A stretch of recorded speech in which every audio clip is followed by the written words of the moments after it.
J'étais assise dans ma voiture quand l'appel de ma grand-mère a détruit tout ce que je croyais savoir sur ma famille. « Willow, ma chérie, comment te sens-tu » a-t-elle demandé, sa voix chargée d'inquiétude. « Je vais bien, grand-mère. »« Qu'est-ce qui ne va pas ?»« Eh bien, je voulais juste prendre de tes nouvelles. Tes parents m'ont dit que tu avais été gravement malade et que c'est pour ça que tu n'as pas pu venir au mariage. » Mon estomac s'est noué douloureusement. Quel mariage, grand-mère ? Le silence qui a suivi a semblé interminable, juste le son de sa respiration et de mon cœur battant dans mes oreilles. Comment ça, quel mariage ? Le mariage de Diana. C'était le week-end dernier. Mes mains se sont mises à trembler. Ma propre sœur s'était mariée. Mes parents avaient menti sur la raison de mon absence. Et moi, la sœur aînée, j'avais été complètement effacée de l'un des jours les plus importants de la vie de notre famille. J'ai agrippé le volant jusqu'à ce que mes jointures blanchissent, essayant de me stabiliser alors que la vérité me submergeait comme une vague. Il ne s'agissait pas seulement d'avoir manqué un mariage. Il s'agissait de voir enfin ce que j'avais refusé de reconnaître toute ma vie. Que pour ma famille, j'aurais tout aussi bien pu être invisible. Je m'appelle Willow Fletcher. J'ai 33 ans. Et pendant la plus grande partie de ma vie, j'ai été la fille oubliée dans une famille qui tournait autour de ma sœur cadette, Diana. Vous savez, ces familles où un enfant semble aspirer tout l'oxygène de la pièce. C'était Diana. Non pas parce qu'elle était particulièrement talentueuse ou accomplie, mais parce qu'elle avait cette façon de faire en sorte que tout tourne autour d'elle. Et mes parents la laissaient faire. Pendant des années, tous les dimanches, nous avions la même routine de dîner familial chez mes parents. Le rôti de maman qui remplissait la cuisine de son arôme riche. Papa se plaignant de sa partie de golf, et Diana collée à son téléphone quand elle ne monopolisait pas la conversation. La plupart des dimanches, j'aurais préféré être seule à la maison. Mais l'obligation familiale est une chose puissante. Elle vous oblige à être présent même lorsque vous disparaissez lentement. Ce dimanche-là a commencé comme tous les autres. L'odeur des légumes trop cuits flottait dans l'air. Papa en était déjà à sa 3e plainte concernant ses histoires de golf. Et Diana faisait semblant d'écouter tout en faisant défiler Instagram. Mais ensuite, quelque chose a changé. Diana a soudainement posé son téléphone, ce qui était comme voir une licorne, et a affiché un immense sourire. Elle vibrait pratiquement sur sa chaise. « Les amis, j'ai quelque chose à vous dire », a-t-elle annoncé, créant le suspense comme si elle révélait le gagnant d'un Oscar. Elle a levé sa main gauche, et là, une bague en diamant captait la lumière de la cuisine. « Oh mon Dieu, Diana !» Le cri de maman aurait pu briser du verre. Elle s'est projetée hors de sa chaise si vite qu'elle a failli renverser son verre de vin. « Quand est-ce que c'est arrivé ?»« Hier soir. » Diana rayonnait. « Nous sommes allés dans ce nouveau restaurant en ville et il m'a fait sa demande juste là, à table. C'était si romantique. J'étais sincèrement heureuse pour elle à ce moment-là. Diana était avec Warren depuis environ 2 ans, et même s'il n'était pas la personne la plus excitante du monde, il la traitait bien. Félicitations. Ai-je dit en tendant la main pour lui serrer la sienne. Je suis vraiment heureuse pour vous. J'espère que tu me laisseras être ta demoiselle d'honneur. C'est à ce moment-là que le visage de Diana a eu une expression étrange.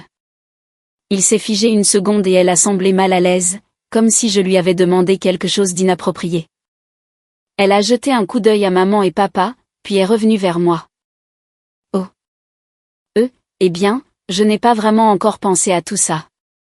Je veux dire, on vient littéralement de se fiancer hier soir. Il y a tellement d'autres choses à régler d'abord. Le budget, le lieu, toutes ces choses importantes. J'aurais dû savoir que quelque chose n'allait pas à ce moment-là, mais je lui ai accordé le bénéfice du doute. Fiançailles toutes fraîches, beaucoup de choses à digérer. Je comprenais. Après ce dîner, j'ai décidé d'attendre. Je me suis dit que quelqu'un finirait bien par aborder l'organisation du mariage. Peut-être qu'il me demanderait de l'aide pour l'organisation ou au moins de m'inclure dans certaines des décisions. Je n'arrêtais pas d'attendre des appels pour les essayages de robes, les visites de lieux, les dégustations de gâteaux, toutes ces choses de sœur qu'on voit dans les films. Mais les semaines se sont transformées en mois, et rien. Pas d'appel, pas de texto, pas de mention désinvolte des plans de mariage pendant nos dîners du dimanche. Si le mariage était mentionné, c'était juste Diana qui lançait des commentaires vagues comme « Oh, on cherche toujours des lieux » ou « On n'a pas encore fixé de date ». J'ai commencé à avoir l'impression de devenir folle. Étais-je censée insister davantage? Étais-je trop passive? Mais chaque fois que j'essayais d'aborder le sujet, la conversation déviait d'une manière ou d'une autre sur autre chose. Généralement, sur les derniers potins de Diana à son travail. Puis est arrivé cet appel de ma grand-mère qui a tout changé. Après avoir raccroché avec elle, je suis restée assise sur ce parking, ayant l'impression que quelqu'un avait réarrangé toute ma réalité. Mes mains tremblaient alors que je sortais mon téléphone et ouvrais Instagram, chose que je ne faisais presque jamais. J'ai trouvé le profil de Diana et je l'ai vu immédiatement. Des dizaines de photos de ce qui était de toute évidence un mariage. Diana. Dans une superbe robe blanche, Warren élégant dans son smoking, tous deux rayonnant de bonheur. Mais il n'y avait pas que. En faisant défiler, mon cœur se serrait un peu plus à chaque image.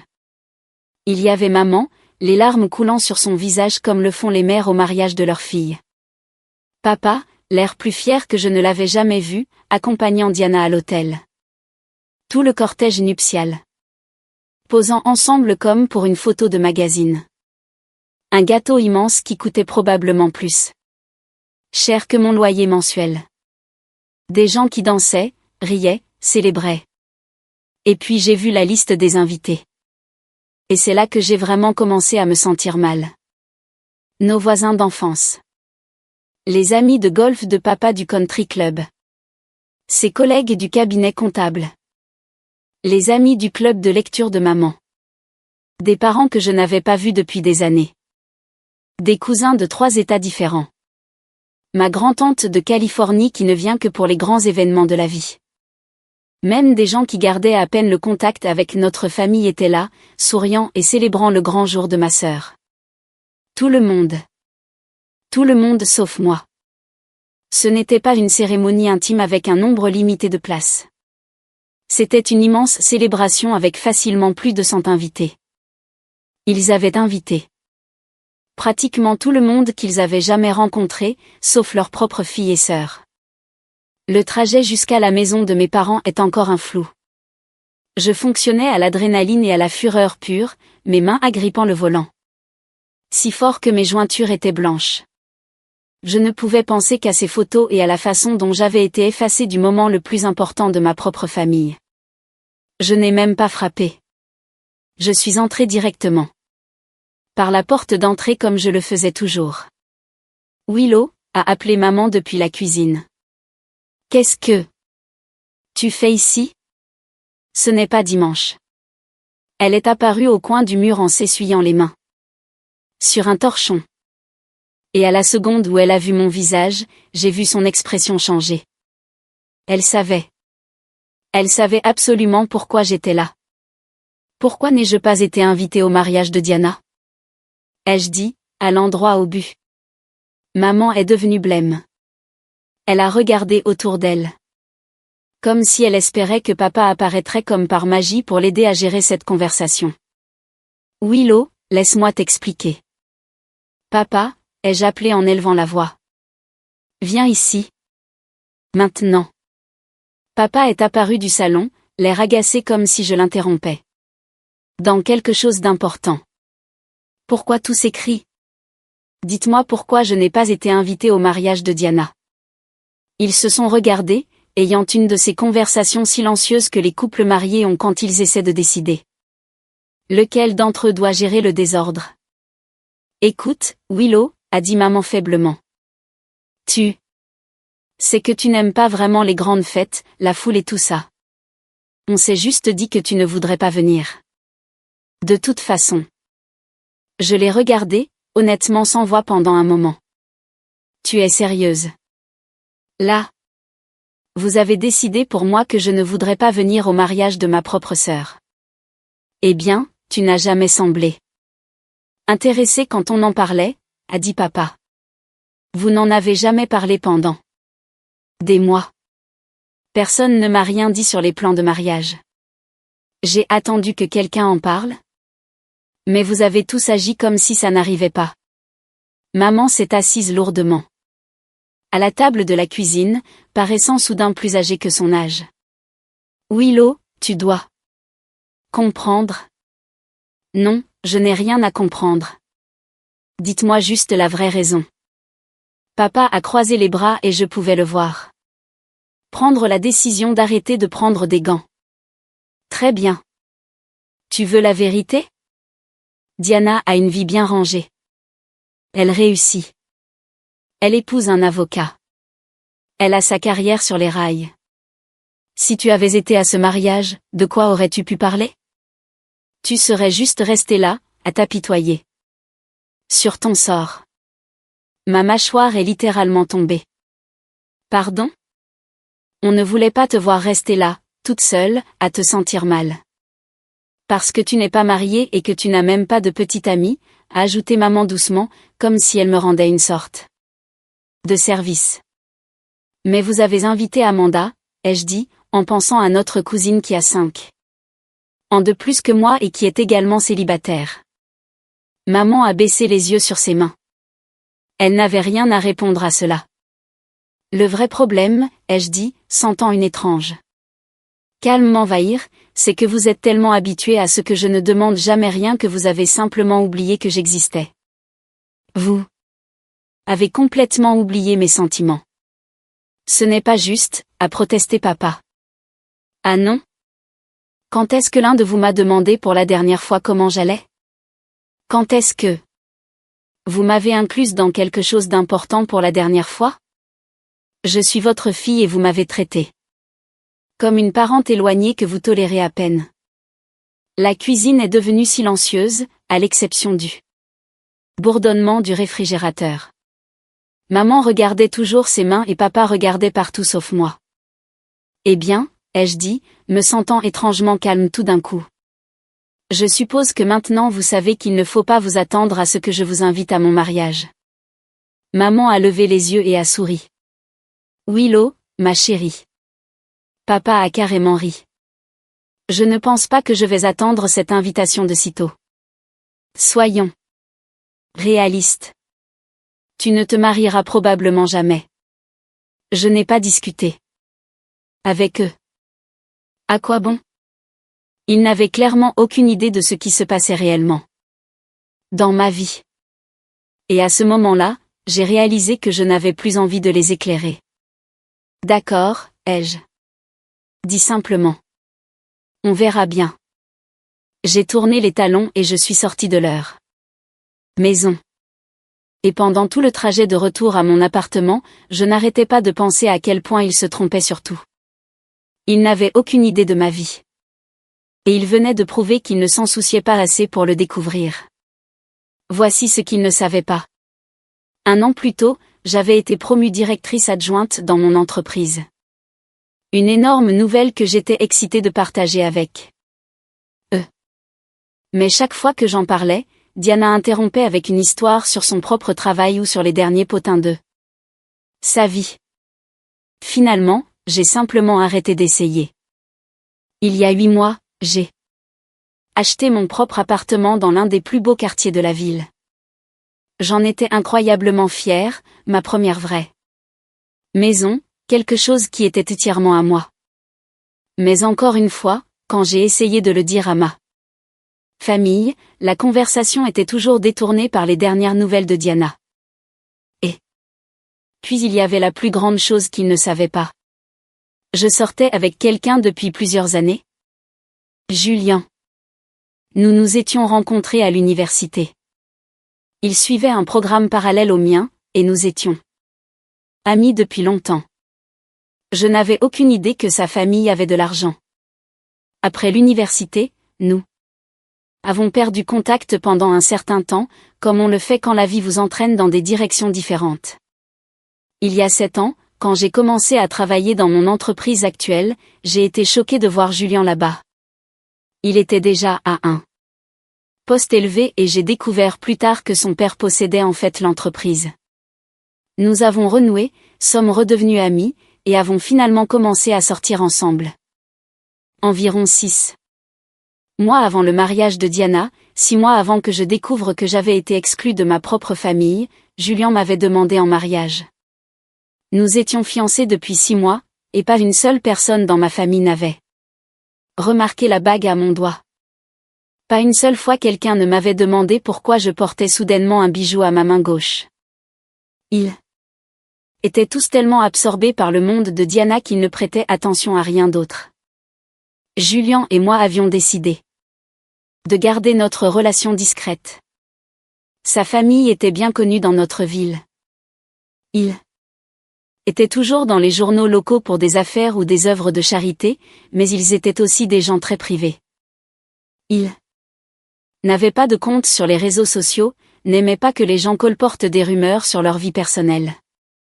Je ne venais pas d'une famille riche, évidemment, mais j'aimais leur approche. Je ne voulais pas non plus que les gens parlent de ma relation, alors je les gardais pour moi. J'avais en fait essayé de parler de Julian à ma famille plusieurs fois au fil des ans, mais à chaque fois que j'abordais le sujet, Diana intervenait avec une histoire sur elle-même, et mes parents se concentraient sur elle à la place. Après un certain temps, j'ai renoncé à essayer, et mes parents ne m'ont jamais demandé une seule fois ce que j'avais essayé de leur dire. Après cette confrontation avec mes parents, je suis rentrée chez moi et j'ai eu une longue conversation avec Julian sur tout ce qui s'était passé. Alors, qu'est-ce que tu veux faire? A-t-il demandé. Après que je lui ai raconté toute l'histoire, ses yeux doux mais inquiets alors qu'il tenait mes mains dans les siennes. Je veux les rayer de notre liste d'invités, ai-je dit sans hésitation. Julian a hoché la tête. Je pense que c'est juste. Après ce qu'ils t'ont fait, ils ne méritent pas d'être là.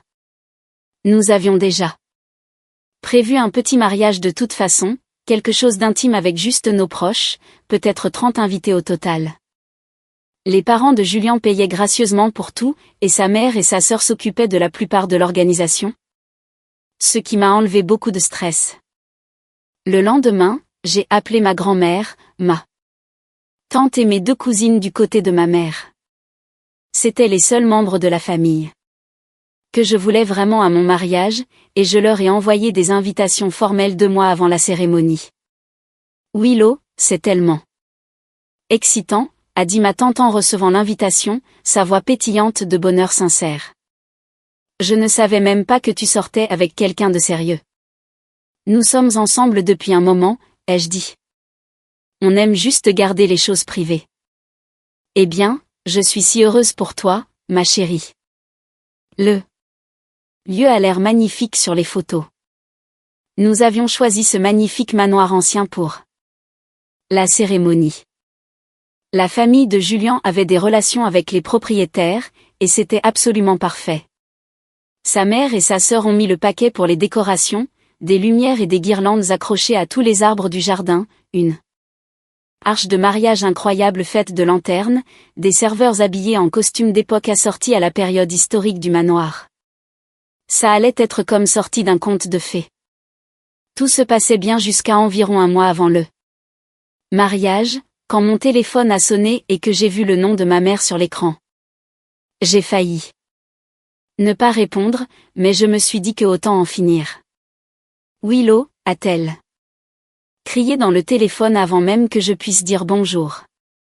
Ton père et moi sommes en état de choc. Comment as-tu pu ne pas inviter tes propres parents à ton mariage? Nous l'avons découvert par hasard en voyant l'invitation chez ta grand-mère. Je suis restée calme, le son de sa voix n'ayant plus le pouvoir de me contrarier comme avant. Je t'ai dit de ne pas t'attendre à une invitation à mon mariage. Tu étais là quand je l'ai dit. Tu ne peux pas être sérieuse, Willow. Nous sommes tes parents et Diana est ta sœur. Mais ça ne vous a pas empêché de m'exclure de son mariage. Willow, s'il te plaît. Nous pouvons arranger ça.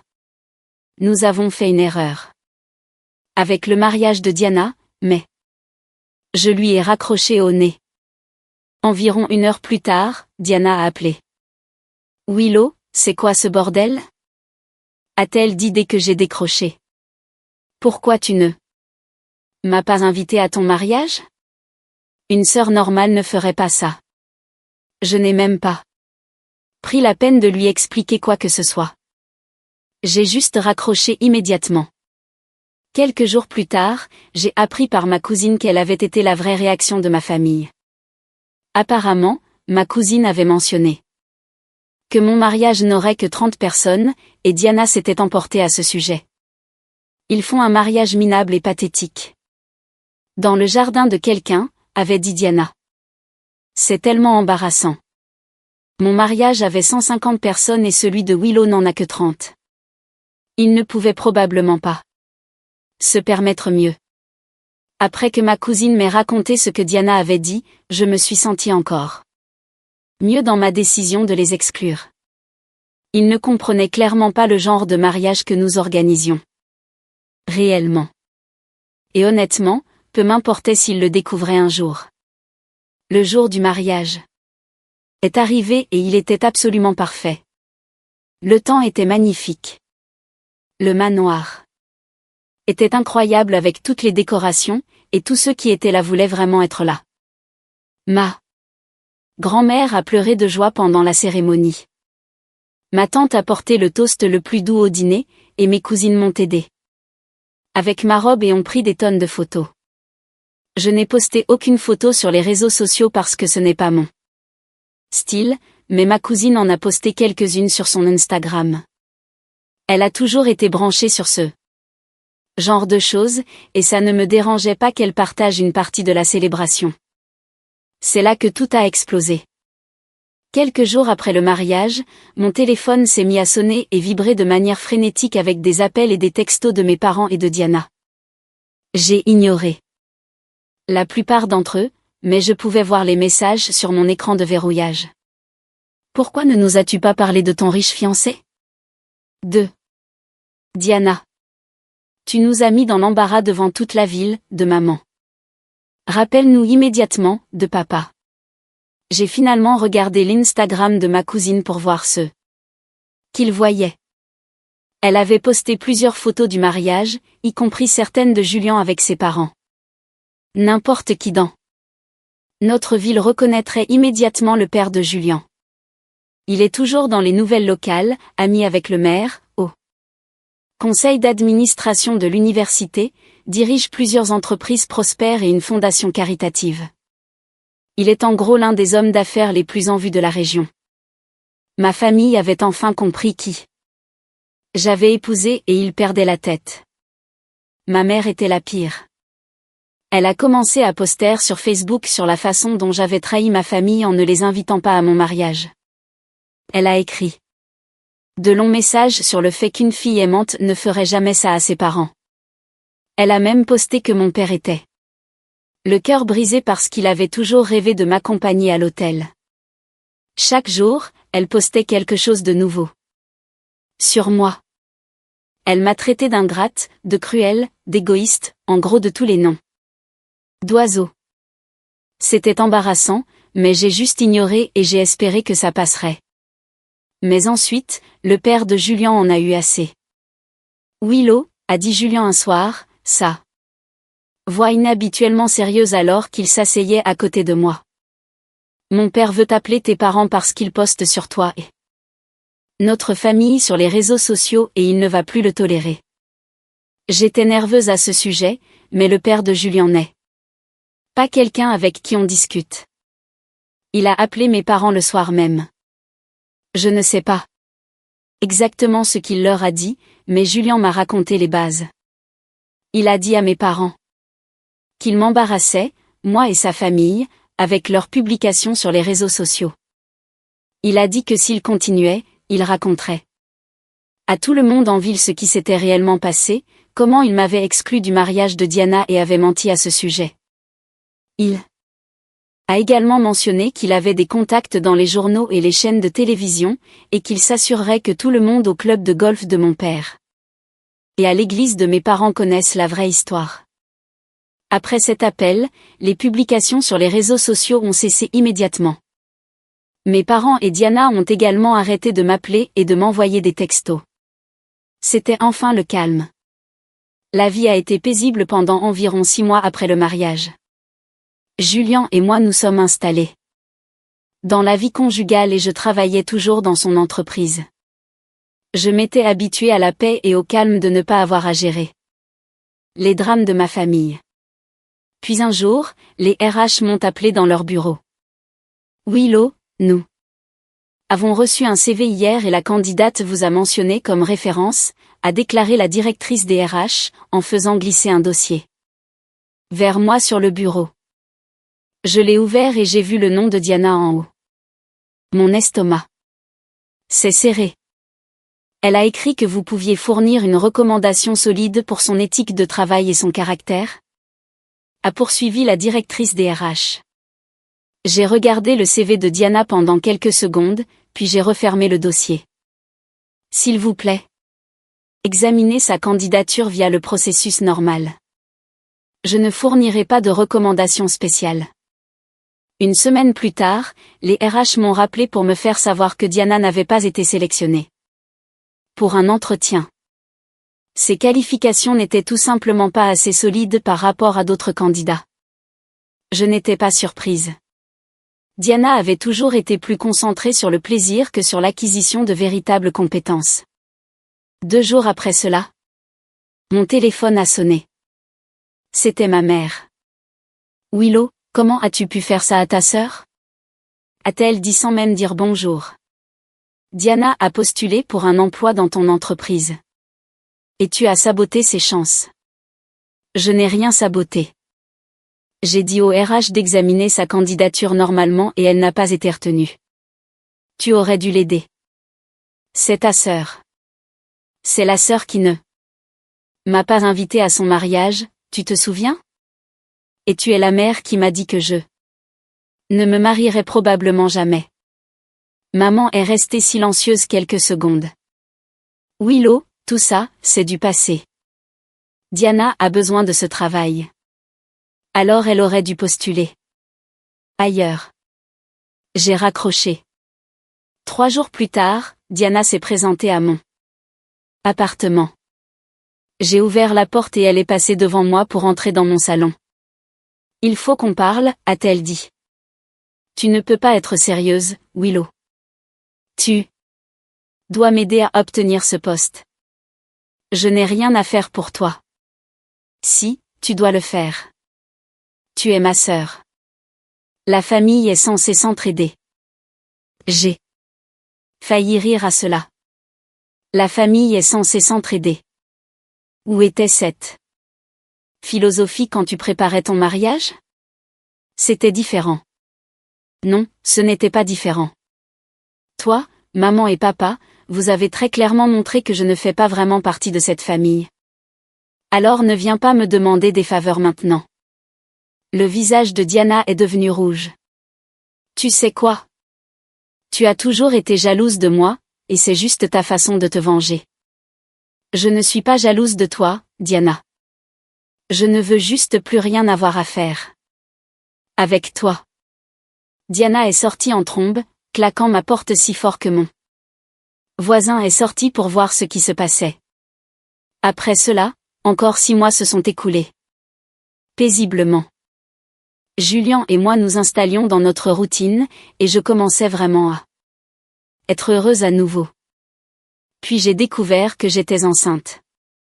Nous étions tous les deux excités à propos du bébé, et les parents de Julien étaient ravis de devenir grands-parents. La seule personne de ma famille à qui je l'ai dit était ma grand-mère, car elle a toujours été bonne avec moi. J'aurais dû savoir que grand-mère le dirait à mes parents. Quelques semaines plus tard, un paquet est arrivé à mon appartement. À l'intérieur se trouvaient 2 minuscules chaussons de bébé tricotés à la main et une photo de ma mère assise dans son fauteuil en train de tricoter. Il n'y avait pas de mots, mais le message était clair. C'était censé être une sorte d'offrande de paix. J'ai regardé cette photo pendant longtemps. Une partie de moi voulait croire que peut-être mes parents avaient enfin réalisé à quel point ils avaient tout gâché. Peut-être qu'ils voulaient sincèrement arranger les choses. Mais ensuite, je me suis souvenu comment ils avaient ri quand j'ai dit qu'ils ne seraient pas invités à mon mariage. Je me suis souvenu de mon père disant que je ne me marierais probablement jamais. Je me suis souvenu des mois où j'ai été complètement ignoré pendant qu'ils planifiaient le mariage de Diana dans mon dos. Qu'est-ce que tu penses que je devrais faire? Ai-je demandé à Julien ce soir-là, en lui montrant les chaussons et la photo. C'est à toi de décider, a-t-il dit, ses yeux doux. Veux-tu qu'il fasse partie de la vie de notre enfant? Je ne sais pas. Une partie de moi regrette de ne pas avoir de famille, mais ensuite je pense à la façon dont ils m'ont traité, et je me remets en colère. Quelle que soit ta décision, je te soutiendrai. J'ai rangé les chaussons dans un tiroir et j'ai essayé de ne pas y penser. Puis la semaine dernière, je faisais défiler Facebook et j'ai vu une publication de ma mère. Elle avait écrit à quel point elle était heureuse et excitée que ses 2 filles attendent des bébés. Apparemment, Diana était également enceinte. Pour la première fois depuis plus d'1 an, ma mère avait écrit quelque chose de positif sur moi. Elle n'a pas mentionné notre dispute ni le drame du mariage. Elle a juste parlé de son enthousiasme à l'idée d'être grand-mère de 2 bébés. J'ai lu ce post environ 10 fois en essayant de comprendre ce que cela signifiait. Était-ce sa façon de s'excuser? Était-elle enfin prête à me traiter comme une vraie fille? Ou s'agissait-il simplement du bébé et retournerait-elle à m'ignorer une fois la nouveauté passée? La vérité, c'est que je ne sais pas quoi faire. La famille de Julien a été incroyable. Ils m'ont accueilli complètement et m'ont traité comme si j'avais toujours fait partie de la famille. Mais ils ne peuvent pas remplacer la famille avec laquelle j'ai grandi, aussi merveilleux soit-il. Je n'arrête pas de penser à cette photo de ma mère tricotant des chaussons de bébé. Elle avait l'air si paisible et heureuse, comme si elle était sincèrement excitée de devenir grand-mère. Peut-être que les gens peuvent changer. Peut-être qu'elle veut vraiment arranger les choses entre nous. Mais ensuite, je pense aux photos du mariage de Diana et à la façon dont mes parents ont dit à tout le monde que j'étais trop malade pour y assister alors qu'en réalité, ils ne voulaient tout simplement pas de moi.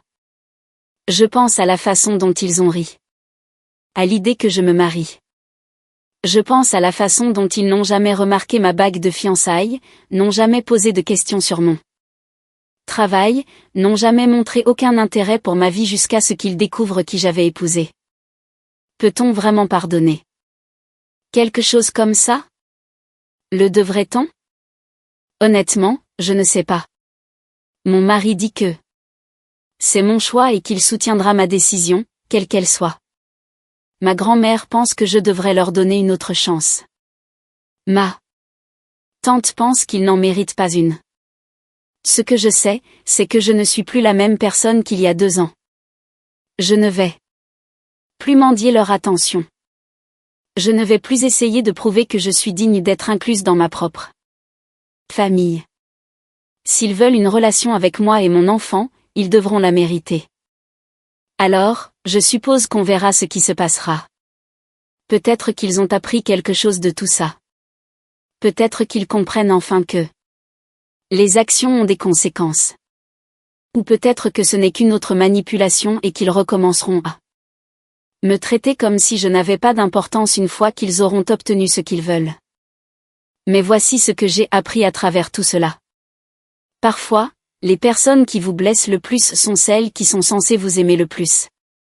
Et parfois, le plus grand acte d'amour-propre est de s'éloigner des personnes qui ne voient pas votre valeur, même si elles partagent votre ADN. Merci de m'avoir écouté et si vous aimez cette histoire, partagez-la avec d'autres qui pourraient avoir des difficultés avec les relations familiales. Et n'oubliez pas de commenter et de vous abonner pour plus d'histoires sur la découverte de votre propre valeur quand les autres ne la voient pas. Rappelez-vous, le sang vous lie, mais l'amour et le respect font de vous une famille.